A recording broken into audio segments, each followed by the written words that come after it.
Eh bien salut à tous, c'est Lévi Météo, j'espère que vous allez très bien. On se retrouve ce dimanche 27 octobre 2024 pour de nouvelles analyses météo hebdomadaires. Aujourd'hui, attention, je vais vous demander d'être très concentré et attentif à ce que je vais vous expliquer concernant la synoptique météo de début novembre et le pourquoi nous n'aurons pas l'installation d'une NAO- pour la première quinzaine de novembre et pourquoi nous n'aurons ni descente polaire, ni vague de froid, ni neige, ni absolument rien de tout ça.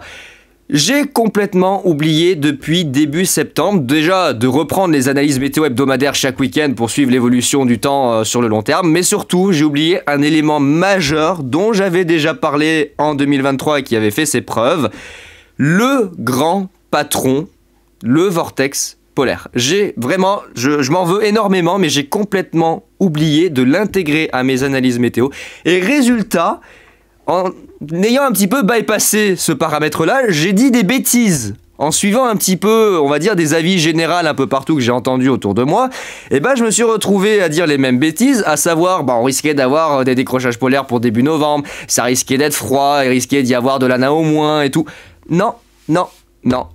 Il n'y aura absolument rien de tout ça pour la première quinzaine de novembre, pour la simple et bonne raison que le grand patron, monsieur Vortex Polaire, va littéralement nous abandonner pour le début du mois de novembre et nous envoyer sur la gueule des anticyclones pendant 2 semaines. Ça va être aussi simple que ça. Et pour vous prouver, de façon à vraiment être clair dans les choses, pour vous prouver l'importance de regarder le vortex polaire dans les prévisions à long terme, je vais vous montrer la différence entre 2023 et 2024, où l'on a vraiment, mais alors là, la preuve ultime, mais alors là c'est sidérant, de l'interaction entre le vortex polaire, le vent stratosphérique, le jet stream et la formation des centres d'action.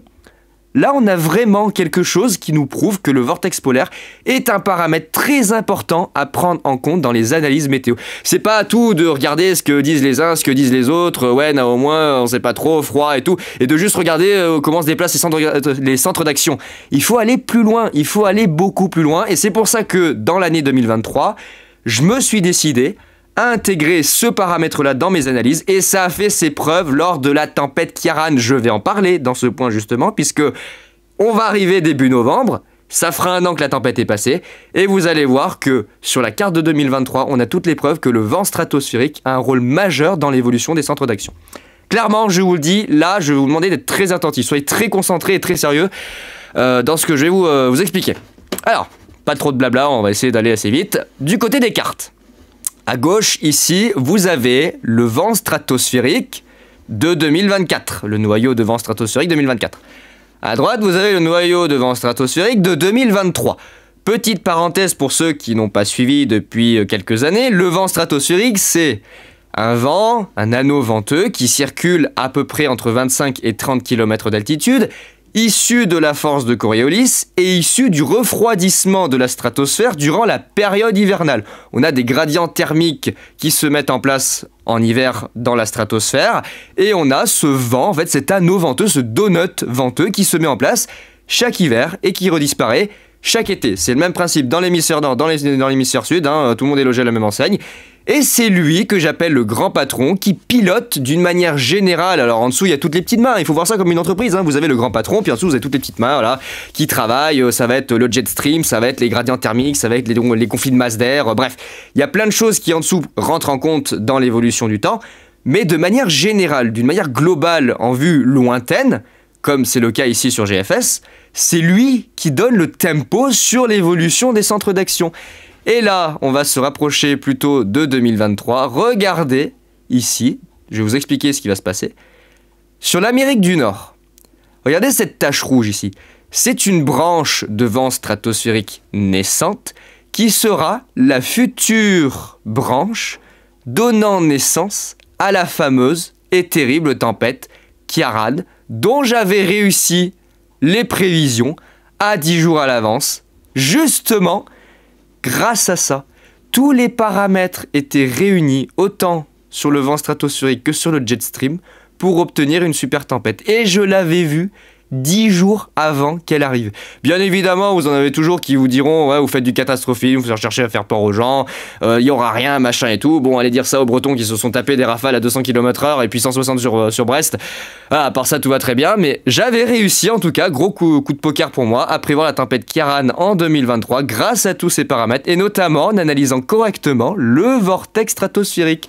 Et là, si on avance les échéances, regardez la différence entre 2024 et 2023. Là, 2023, nous avions donc cette branche de vent stratosphérique naissante entre l'Amérique et l'Europe. Et là où j'attire votre attention, regardez, c'est cette période-là. Le 4 novembre, dans cette période-là, entre le 1 et le 4, qu'est-ce qu'on a eu? On a eu Ciarán qui est passé. Et là, qu'est-ce qu'on a? Une super branche, un réacteur, vraiment une tuyère de réacteur, braquée entre Terre-Neuve et l'Europe du Nord, notamment les îles britanniques. Donc on a vraiment un rail surpuissant de vent stratosphérique qui traverse l'Atlantique Nord. Cette année, rien du tout. Et quelle est la différence juste en dessous, vous me direz? Elle est là. Elle est là, la différence juste en dessous. Vous allez voir, je peux pas vous prouver mieux que le modèle GFS, vraiment, il prouve que le vent stratosphérique, il a un rôle majeur dans l'évolution des centres d'action et dans le comportement du jet stream. Il n'y a pas que ça, mais d'une manière générale, là, vraiment, ça prouve que c'est un paramètre très important à prendre en compte. Regardez. Regardez là. Le 2 novembre. Voilà. Là, lorsque la tempête Ciarán est arrivée le 2 novembre, et là, on va se mettre le 2 novembre. Hop. Regardez la différence. Vortex très actif avec branche de vent stratosphérique surpuissante entre le Québec et les îles britanniques. Et juste en dessous, qu'est-ce qu'on a? Un rail de jet surpuissant entre le sud de Terre-Neuve et la France. Et qu'est-ce qu'on a ici? Ce petit creux qui se forme, c'est la tempête Ciarán du jeudi 2 novembre 2023. Qu'est-ce qui se passe cette année? On n'a rien. On n'a rien parce que regardez, au niveau du vent stratosphérique, il ne se passe absolument rien. Il y a même un trou absolument énorme entre l'Atlantique et l'Europe de l'Ouest. Comme par hasard, je vais vous montrer après, mais qu'est-ce qu'on a en ce moment? Un anticyclone! Oh là là, comme c'est bizarre! Donc vraiment, je vous l'ai dit, le vent stratosphérique, il est très important dans les analyses météo à moyen et long terme. Ça veut pas forcément dire que ça fait de lui le truc à regarder absolument tout le temps et il va toujours nous dire la vérité, mais depuis que j'ai commencé à le surveiller, il y a quand même eu pas mal de fois où il m'a permis, en tout cas lui m'a permis, de dégager des synoptiques météo qui étaient justes! Et notamment là via la tempête Ciarán. Ciarán, ça a été vraiment le coup de poker le plus impressionnant que j'ai jamais fait. Regardez, on voit très bien la différence entre vortex très actif, jet hyper actif, vortex pas actif, il y a de la merde. Là, voilà, regardez, il n'y a pas de jet, l'Atlantique, il n'y a que dalle, c'est rejeté au nord, c'est même rejeté bien au nord. On voit la dorsale anticyclonique qui prend naissance pour la fin du mois d'octobre et surtout le début du mois de novembre. Tandis que là, on a un jet qui circule bien au sud, très actif et qui nous envoie des dépressions, des tempêtes, puisqu'on a eu Ciarán et derrière on a eu Domingos. Voilà. Regardez, la différence est flagrante. Vraiment, la différence est flagrante. C'est assez impressionnant. Et de l'autre côté, côté Pacifique, qu'est-ce qu'on a? Exactement la même chose. On a exactement la même chose avec, regardez, un vortex qui est actif côté Pacifique, un jet stream qui est actif côté Pacifique. Vous voyez, on a un rail de jet stream en continu. Et je crois que l'année dernière, on avait moins de vortex stratosphérique du côté du Pacifique, c'était plus concentré côté Atlantique. Et résultat, il y avait un jet stream, regardez, beaucoup moins actif. Regardez la différence. Côté Pacifique, entre cette année et l'année dernière, c'est tout inversé. En 2024, vous avez tous les jet streams qui circulent côté Pacifique.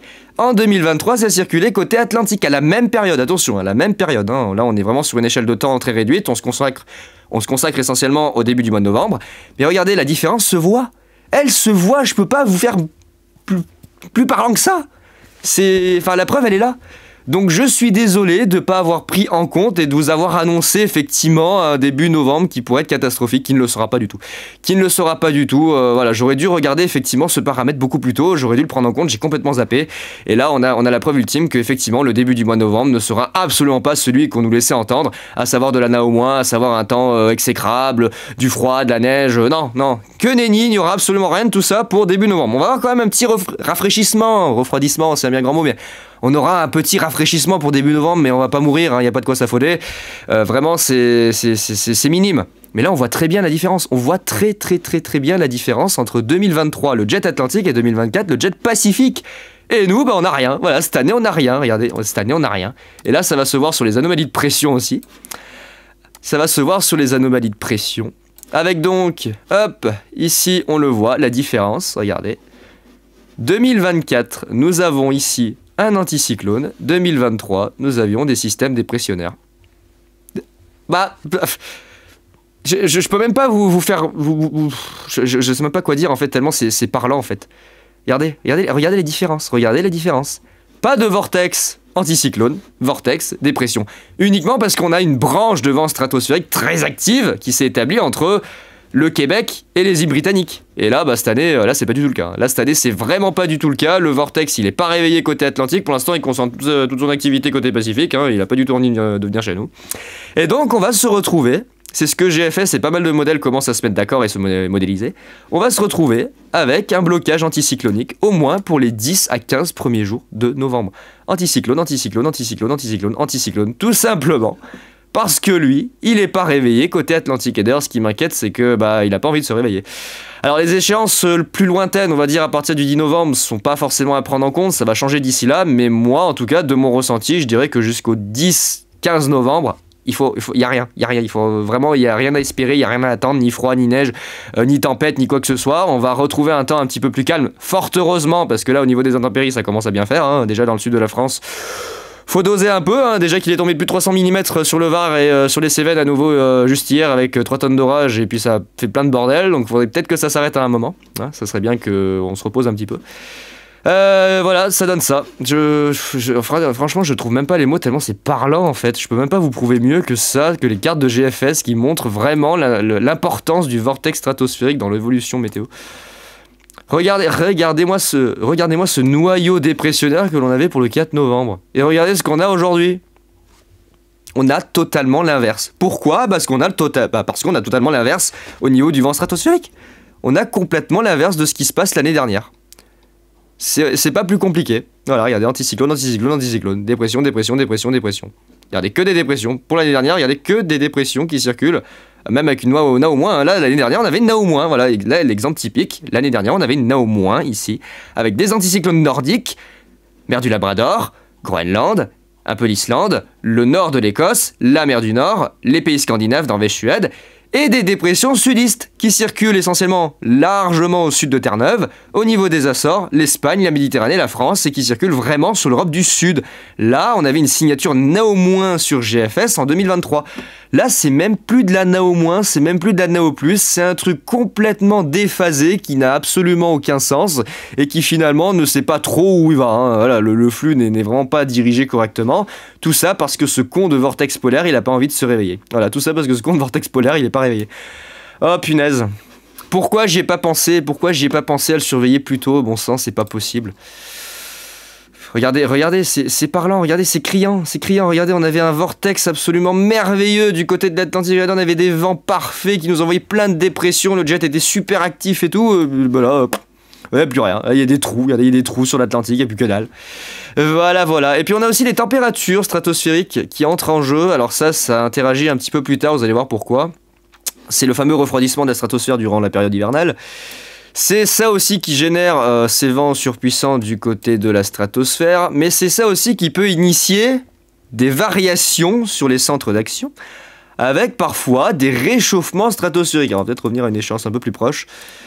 Les réchauffements stratosphériques, ils sont terribles. Alors pour l'instant, a priori, il n'en est pas prévu, mais les réchauffements stratosphériques, ils sont terribles parce que ça modifie du tout au tout le comportement des centres d'action, et ça peut initier potentiellement de grosses variations de temps dans un laps de temps qui est très court. Donc là, on n'en avait pas en 2023, et là, il n'en est pas prévu en 2024. D'ailleurs, regardez l'intensité du noyau. Regardez la différence d'intensité du noyau entre 2023 et 2024. 2024, il est plus prononcé au nord de la zone. Alors si je dis nord, c'est voilà, en vue 2D, c'est au nord du pôle, donc plutôt côté Pacifique. Tandis que l'année dernière, on avait quelque chose d'assez bien centré près du pôle, Bon, il avait du mal un petit peu à être froid, hein. C'est vrai que là, cette année, il est un petit peu plus corsé. Malheureusement, regardez, le noyau s'éloigne de nous pour le début du mois de novembre. C'est aussi pour ça, je pense, qu'au niveau des vents stratosphériques, c'est plus calme côté Atlantique et plus agité côté Pacifique. C'est que, bah, forcément, le vortex, il est en train de se barrer de l'autre côté de la planète. Alors, bon, bah voilà, quoi, il nous quitte un peu. Et l'année dernière, au contraire, regardez, il était plus centré au niveau Groenland, Amérique du Nord, et résultat, ça avait généré effectivement une situation propice à un vent stratosphérique très puissant. Et là, bah, cette année, ça l'est pas du tout, hein. Là, cette année, ça l'est vraiment pas du tout. Et juste pour vous expliquer, pour avoir une descente polaire, là, de façon à mettre un peu les choses au clair, parce que nous n'aurons pas de descente polaire, je vous le dis tout de suite, de façon à mettre les choses un petit peu au clair, pour avoir une descente polaire, je connais très bien maintenant comment se comporte le vortex stratosphérique pour avoir une descente polaire, vous devez avoir ici un vent stratosphérique orienté au nord-ouest entre le Groenland et les pays scandinaves. Et dans les meilleures situations où on peut avoir ça, c'est une inversion de la rotation du vortex. Enfin, il y a deux noyaux, c'est deux noyaux qui s'opposent, certaines années ça arrive. Vous avez deux noyaux de vent stratosphérique qui s'opposent, un qui tourne dans le sens inverse des aiguilles d'une montre et l'autre qui tourne dans le sens. Et il faut que le flux du vortex stratosphérique soit orienté au nord-ouest, ici, entre le pôle et les pays scandinaves, pour piloter le jet stream vers le sud et envoyer des dépressions qui décrochent depuis la mer du Nord et la mer Arctique vers l'Europe. Là, c'est pas le cas. On a une petite... Regardez, là, on a quand même ici, ça se voit, et c'est pour ça qu'il va y avoir un léger rafraîchissement pour début novembre, on a quand même une toute petite signature pour la fin du mois d'octobre et le début du mois de novembre ici entre le Groenland et les pays scandinaves, mais elle n'est pas suffisamment puissante et pas suffisamment marquée pour vraiment débouler jusqu'à chez nous. On a quand même une légère signature, elle est vraiment courte, hein, vous voyez, après derrière ça se casse la gueule, mais on a quand même une petite signature et ça va se voir, regardez ici. Ça va se voir avec, regardez, hop, regardez le jet stream qui se courbe entre le Groenland et le nord de l'Europe et ça suit exactement la même courbure que le vent stratosphérique. Donc pour avoir une descente polaire, c'est pas juste il faut que la dépression elle descende, il faut que le vortex stratosphérique donne l'impulsion au jet stream pour permettre la descente polaire. C'est pas juste le froid il descend comme ça parce qu'il a envie de venir, ça y est il prend les vacances et puis il vient en Europe. Non, ça fonctionne pas comme ça. Et là regardez, c'est pas suffisamment puissant, le jet stream n'est pas suffisamment puissant pour envoyer la vague polaire jusqu'à chez nous et surtout le vortex stratosphérique il est pas dans les bonnes conditions, on n'est pas du tout dans les bonnes conditions pour obtenir une NAO-, pour obtenir une NAO+, pour obtenir une descente polaire. On n'a rien de tout ça pour début novembre. On va être dans une espèce de soupe fade, une espèce de mer d'huile où finalement il ne se passera rien. Rien de chez rien du tout. Donc clairement, ne vous attendez pas à ce que début novembre il se passe des choses de dingue. Voilà, vraiment, je vous l'explique, il ne se passera rien pour début novembre. Ça, c'est acté. Maintenant que j'ai bien repris les analyses du vortex polaire, que je vois bien la différence, là, je vous le dis, début novembre, ça va être à chier. Vraiment, ça va être à chier. Mais ça va faire du bien. Ça va faire du bien parce que les intempéries, ça commence à faire beaucoup, hein. Il est temps que l'on ait une pause anticyclonique un peu plus durable, hein, parce que bon, là, il a encore pas mal plu ici. Je crois, hier soir et cette nuit, c'est un peu chiant. C'est encore tout humide ce matin. Voilà.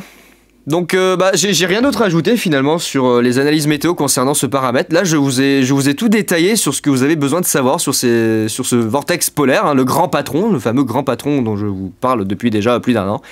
Et enfin voilà, sans ça, on n'a rien. Voilà, sans ça, on n'a rien. Regardez, là, il n'y a rien, anticyclone. Là, il y a ça, tempête. Voilà, vous avez des tempêtes qui circulent sur l'Atlantique. C'est pas plus compliqué. Vraiment, c'est pas plus compliqué que ça. Alors, oh là, en 2022, il avait une sale gueule, hein, par contre, hein. Oh, il avait une sale gueule en 2022. Pareil, en 2022, il me semble... Ouais, pareil, hein, regardez.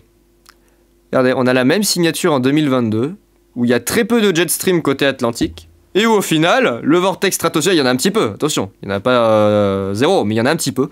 Et au final, on retrouve un caractère un petit peu 2022, c'est-à-dire, bah, il se passe rien. Regardez, voilà. Ah, comme c'est bizarre, regardez, oh, la petite signature. Et là, regardez, hop, l'inversion, voilà ce que j'essayais de vous montrer. Regardez l'inversion du noyau stratosphérique ici, du vent stratosphérique, avec des fois des donuts en sens horaire qui se forment. Et ça, souvent, ce sont des réchauffements stratosphériques qui génèrent ça. On a des noyaux plus chauds, entre guillemets, hein, parce qu'on parle de température quand même négative, mais entre moins 80 et moins 40... ça s'appelle un réchauffement. Quand c'est à moins 80, c'est refroidissement. Quand c'est à moins 40, c'est réchauffement stratosphérique. Ça se voit d'ailleurs, attendez, peut-être vous montrer sur les températures.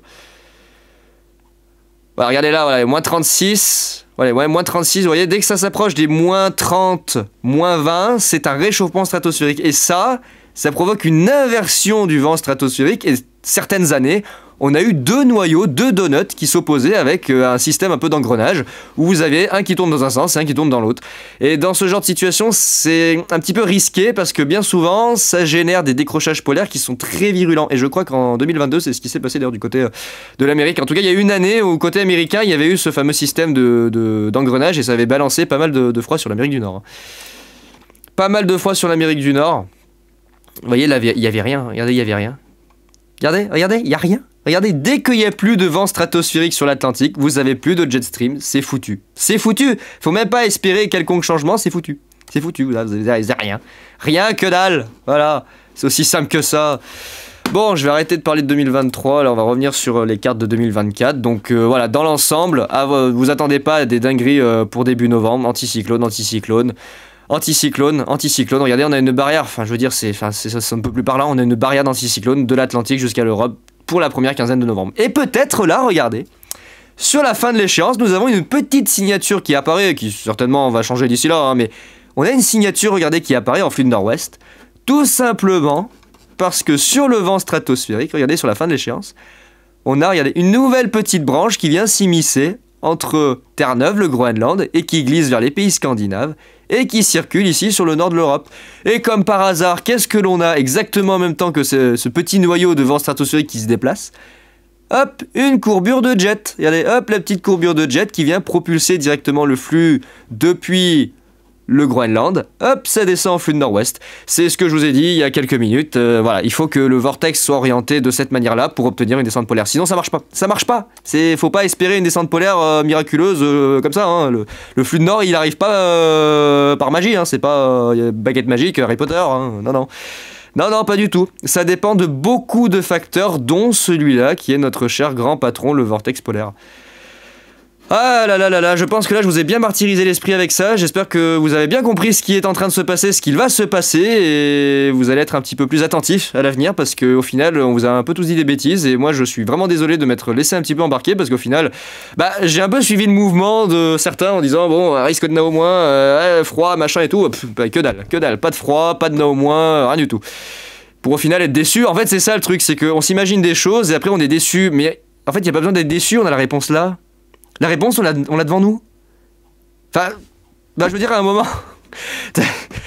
c'est pas possible, on a la réponse devant nous. Oh, je suis désolé, vraiment, je suis désolé de ne pas avoir pris en compte ce paramètre. J'aurais pu vous prévenir que le début du mois de novembre n'allait pas être celui qui était envisagé. Regardez le blocage anticyclonique, Et au contraire, côté Pacifique, regardez la différence côté Pacifique. Regardez toutes ces dépressions qui découlent. Regardez toutes ces dépressions. On voit très bien que le noyau, d'ailleurs, c'est sidérant, là, vraiment, regardez. On voit très bien que le noyau dépressionnaire global de l'hémisphère nord et du pôle est décalé en direction des pays asiatiques. Alors là, je sais pas trop où on est là, je vois pas trop les limites, mais en tout cas, c'est décalé côté Pacifique. On voit très bien que l'ensemble, regardez par rapport au carré de la carte, on voit très bien que l'ensemble est plus centré au nord, si on regarde en 2D. Et nous, on n'a rien. Voilà, on a des anticyclones. Et là, éventuellement, on a des signaux après le 12 novembre, mais ça, on en reparlera plus tard, ou éventuellement, on aurait une petite modification du vent stratosphérique qui pourrait apporter des changements. Bon, franchement, j'y crois pas du tout. Pour l'instant, on n'est pas dans une synoptique froide et neigeuse et tout ce que tu veux. Là, on voit très bien que le vortex commence à revenir et se refroidir en direction de l'Atlantique Nord et de l'Europe. Ça peut peut-être immiscer pour la fin du mois de novembre un changement de synoptique avec peut-être du froid et enfin un peu plus d'agitation, notamment via des dépressions qui découlent depuis le Grand Nord. Ça, on verra bien. Mais là, à l'heure actuelle, début novembre, naze. Vraiment début novembre, naze. Il va rien se passer, absolument rien se passer. Ça va être de l'anticyclone. Et je crois que le modèle CFS, d'ailleurs, il suit très bien la tendance, regardez. Regardez. Anticyclone. Hop, anticyclone. Et là, peut-être une petite signature, pareil que GFS, peut-être une petite signature de décrochage après le 12 novembre. Et enfin, éventuellement pour la deuxième quinzaine de novembre, voilà, si le vortex stratosphérique veut bien se réveiller, le retour des tempêtes. Si là, si vraiment on a des grosses branches qui prennent naissance sur l'Atlantique, et ben là, on aura peut-être le retour de tempêtes. Ah bah après ça s'annonce plus actif hein, pour la fin du mois de novembre, peut-être que ça sera plus actif. À voir selon comment ça évolue. Donc voilà les amis, pour les analyses météo hebdomadaires de ce dimanche, je voulais vraiment me consacrer, vous expliquer la situation concernant le vent stratosphérique et pourquoi la première quinzaine de novembre ne sera absolument pas celle que l'on vous laisse miroiter depuis un petit moment et pourquoi effectivement la situation sera quelque part décevante parce que finalement on s'imagine des choses et puis on regarde pas forcément au bon endroit et on finit déçu. Mais en fait il n'y a pas besoin d'être déçu puisqu'on a la réponse sous les yeux, hein. On a clairement la réponse sous les yeux. Voilà. Bon écoutez, j'ai plus qu'à vous souhaiter un bon week-end. Je ferai peut-être éventuellement un dernier bilan sur les intempéries là dans le sud de la France au niveau des cumuls de pluie, tout ça. Et puis nous, on se retrouve quand ça voudra bien bouger, parce que là, il n'est pas prévu grand-chose d'ici un petit moment. Au niveau des températures, ça va baisser, mais franchement, non.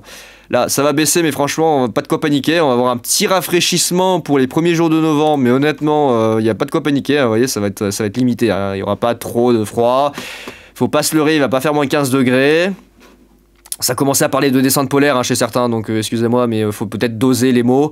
Non, c'est pas une descente polaire. En revanche, sur l'Europe de l'Est et l'Europe centrale, et même vers les pays un peu russes là-bas, oui, ça c'est une descente polaire. Par contre, là-bas, oui, ça c'est une descente polaire. Hein. Là, ce que vous avez entre les pays scandinaves et la Russie, Biélorussie, les pays là-bas du nord-est, oui, ça c'est une descente polaire. Non, nous, absolument pas. Nous, c'est pas du tout une descente polaire. Hein. Vraiment, faut doser les mots. Il y en a certains qui commencent un peu à parler vite. Pour au final, pas dire grand-chose. Donc là, voilà, regardez, vous avez... Voilà. Ça va nous chatouiller, le froid va nous chatouiller. Alors, on va pas se prendre une grosse claque froide, mais il va nous chatouiller. Par contre, en revanche, en direction de l'extrême est de l'Europe et les pays russes, là-bas, par contre, ça va pas chatouiller. Hein. Là, c'est vraiment du froid bien glacial avec de la neige hein, qui va arriver de ce côté-là. Et puis, nous, non. Nous, pour l'instant, on peut bien se gratter pour avoir des conditions hivernales. Hein. Faudra certainement attendre la deuxième quinzaine de novembre, voire peut-être éventuellement, dans le pire des cas, début décembre. Pour voir éventuellement une once de froid arriver sur nous. Bon écoutez, je vais vous laisser, j'ai plus qu'à vous souhaiter un bon dimanche et on se retrouve, je l'espère bientôt, pour la suite des analyses météo hebdomadaires. Allez, ciao tout le monde!